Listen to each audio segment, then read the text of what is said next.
Assalamualaikum sahabat petunjuk. Selamat datang di channel yang membahas sejarah-sejarah Islam. Di video kali ini, kita akan membahas Khalifah Utsman bin Affan. Namun sebelum lanjut, mari dukung channel ini dengan klik subscribe dan aktifkan tombol lonceng notifikasinya agar kalian tidak ketinggalan video-video berikutnya. Like dan share video ini jika bermanfaat bagi kalian. Utsman bin Affan adalah sosok kaya raya dan dermawan. Ia lahir dari keluarga yang kaya dan berpengaruh dari suku Quraisy, silsilah Bani Umayyah. Utsman bin Affan merupakan seorang as-sabiqun al-awwalun dari golongan konglomerat pertama. Kepribadian jujur, dermawan, dan sangat rendah hati membuat ia dinikahkan dengan dua anak Rasulullah, yaitu Ruqayyah dan Ummu Kulsum. Ruqayyah wafat setelah Perang Badar, lalu dinikahkan dengan Ummu Kulsum, putri Nabi yang lain. Ia dijuluki Dzun-Nurain atau sang pemilik dua cahaya karena beristri dua putri Nabi SAW. Utsman bin Affan diangkat sebagai khalifah pengganti Umar bin Khattab pada awal Muharram tahun 24 Hijriah atau 644 Masehi. Sebelumnya, Khalifah Umar bin Khattab telah menetapkan 6 orang sahabat untuk bermusyawarah memilih khalifah di antara mereka. 6 orang tersebut adalah Utsman bin Affan, Ali bin Abi Thalib, Zubair bin Awam, Tolhah bin Ubaidillah, Abdurrahman bin Auf, dan Sa'ad bin Abi Waqqas. Mereka sepakat memilih Utsman bin Affan. Latar belakang Utsman dari keluarga Umayyah yang cukup berpengalaman soal tata negara sebelum datangnya Islam sangat berpengaruh terhadap pemerintahannya. Contoh lain dari keluarga Umayyah yang telah lebih dulu menjabat sebagai gubernur Syam adalah Muawiyah bin Abu Sufyan. Ia sukses dalam menjadikan Syam sebagai tulang punggung kekhalifahan Islam. Di masa Utsman, Muawiyah tetap dipertahankan untuk menjadi gubernur Syam. Lalu ia menunjuk saudara sepersusuannya, Abdullah bin Sa'ad sebagai gubernur Mesir. Lalu sepupunya yang lain ditunjuk di Irak, yaitu Abdullah bin Amir di Basrah dan Sa'id bin Al-As di Kufah.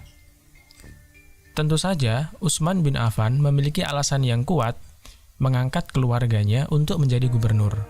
Ia berharap keturunan Umayyah akan bekerja dengan baik di Mesir seperti halnya di Syam.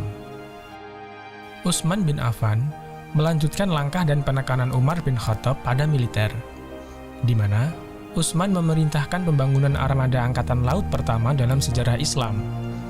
Tujuannya menggagalkan setiap serangan balik dari Kekaisaran Bizantium. Dalam pembangunan armada kapal tersebut, Gubernur Syam dan Mesir saat itu dibantu oleh keterampilan orang Kristen lokal.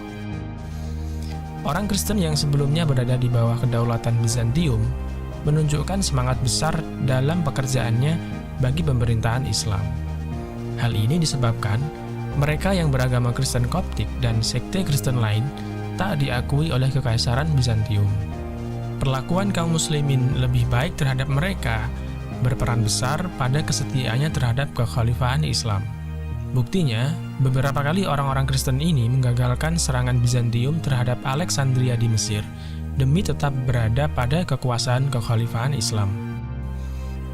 Salah satu prestasi Angkatan Laut Islam yang berada di Laut Mediterania telah berhasil merebut Siprus dan Kreta, serta sempat mencoba melakukan penyerangan ke Sisilia.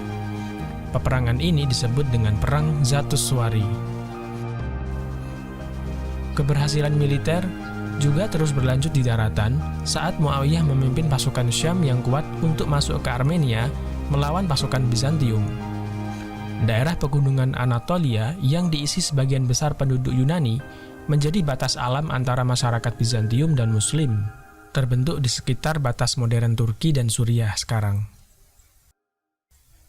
Lebih jauh ke timur, pasukan Muslim terus memaksa masuk ke jantung Persia. Di bawah pimpinan Abdullah bin Amir, penaklukan sisa kerajaan Sasanid tak secepat penaklukan daerah Irak. Di sana, masyarakatnya lebih homogen dan lebih terhubung dengan pemerintahan Sasanid.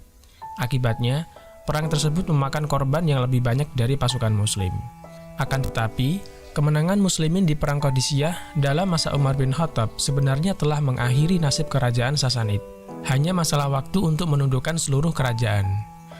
Kaisar Sasanid, Yazdegerd, tak pernah berhasil mengalahkan pasukan Islam selama kekalahan di Qadisiyah. dan takluknya wilayah Mesopotamia Irak pada tahun 642 Masehi. Dan selama lebih 10 tahun mereka berusaha terus untuk bertahan. Pada tahun 650 Masehi, dataran tinggi Iran dapat dikuasai. Dan pada tahun 651, Khurasan berhasil dikuasai Muslimin. Pada tahun ini pun, raja terakhir Sasanid tewas saat kabur dalam peperangan melawan pasukan Islam. Selama masa kekhalifahan Utsman bin Affan, Islam terbentang dari Armenia, Kaukasia, Khurasan, Sijistan, Siprus, sampai mencapai Afrika Utara. Selain di bidang militer, Khalifah Utsman bin Affan berhasil membuat kompilasi dari teks asli Al-Quran yang lengkap. Banyak salinan Al-Quran berdasarkan teks asli juga telah dibuat untuk didistribusikan ke seluruh dunia Islam. Dalam mengerjakan proyek besar ini, beliau dibantu dan banyak mendapatkan masukan dari Zaid bin Sabit, Abdullah bin Zubair, Sa'id bin Al-As, dan Abdurrahman bin Haris. Bahkan, Utsman berhasil membangun administrasi kekhalifahan yang terpusat dan menetapkan penerbitan Al-Quran secara resmi.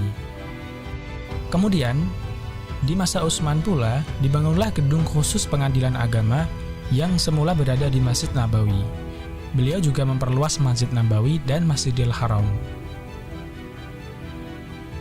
Selama 6 tahun pertama di masa pemerintahan Utsman bin Affan, keadaan negeri aman dan stabil. Namun, 6 tahun berikutnya, terdapat kekacauan politik dalam negeri akibat ketidakpuasan atas kebijakan pemerintahannya.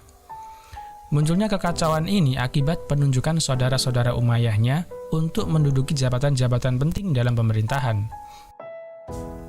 Pada tahun 656 Masehi, sekelompok tentara datang dari Mesir ke Madinah untuk memprotes langsung khalifah berkaitan dengan kebijakannya dan pembagian rampasan perang antara prajurit dan pejabat pemerintahan di Mesir. Utsman telah mendengar perselisihan itu dari dua sisi dan berjanji mengambil langkah-langkah penyelesaian masalah secara adil. Setelah menghadap Utsman bin Affan di Madinah atas protes beberapa pasukan dari Mesir, sekelompok pasukan ini pulang ke Mesir. Namun dalam perjalanan, para pasukan mencegat surat yang diduga ditulis khalifah untuk gubernur Mesir yang memerintahkan hukuman mati bagi mereka. Maka, mereka kembali ke Madinah dan mengepung Utsman di rumahnya sendiri. Meskipun menghadapi bahaya kematian, Utsman bin Affan menolak memerintahkan penduduk Madinah mempersenjatai diri dan melawan para pemberontak. Utsman bin Affan bahkan mencegah sepupunya Muawiyah untuk mengirim pasukan melindungi sang khalifah agar tak terjadi pertumpahan darah di Madinah. Banyak sahabat yang menentang pemberontakan ini, tetapi mereka tak berdaya menghentikannya. Akhirnya, kekacauan benar-benar terjadi di Madinah. Para penduduk Madinah hanya bisa tercekam ketakutan menyaksikan para pemberontak memaksa masuk ke rumah Utsman bin Affan dan membunuhnya saat sedang duduk membaca Al-Quran. Khalifah Utsman bin Affan wafat terbunuh oleh para pemberontak. Dunia Islam gempar atas peristiwa tragis di Madinah yang merenggut nyawa sang khalifah. Peristiwa inilah yang nanti akan menjadi momok perpecahan pertama dalam sejarah Islam. Para pemberontak yang menguasai Madinah menunjuk sendiri khalifah barunya. Mereka menunjuk Ali bin Abi Thalib, sahabat, sepupu sekaligus menantu Nabi Shallallahu Alaihi Wasallam. Ali bin Abi Thalib yang teguh mempertahankan kehormatan dan keadilan sebagaimana para sahabat terdekat Nabi, menolak ditunjuk oleh orang-orang yang memberontak terhadap Khalifah Utsman. Namun, tokoh-tokoh utama lain di Madinah meyakinkan Ali agar menjadi khalifah, mengingat bahwa dirinya adalah sosok yang paling memenuhi syarat dan paling mampu untuk mengembalikan persatuan di dunia Islam.